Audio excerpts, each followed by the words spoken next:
आई देखी एक जनी बाड़ी अपने मिता से कहतारी कि है नदी हमसे पार ना होई, तनी पार करा दें। कैसे कहतारी कि गहरी नदिया ना डाकब तू डकई द मितवा, गहरी नदिया ना डाकब तू डकई द मितवा, गहरी नदिया। कहतारी घूठी भर पानी में जब हम जइबे, जब हम जइबे हो जब हम जइबे, हमार पायल ना भीगे बचा द मितवा, गहरी नदिया ना डाकब डका द मितवा, गहरी नदिया।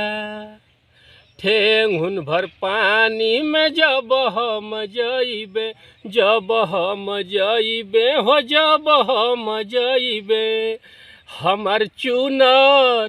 हमार चूनर ना भीजे बचा द मितवा, गहरी नदिया ना डाकब डका द मितवा, गहरी नदिया ना डाकब डका द मितवा, गहरी नदिया।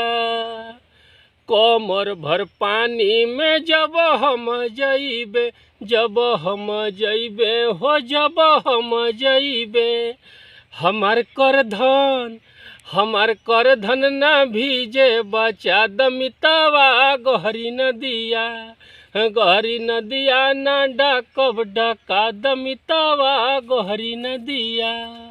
अरे गर्दन भर पानी में जब हम जइबे, जब हम जइबे हो जब हम जइबे, हमार हरवा ना भीगे बचा द मितवा, गहरी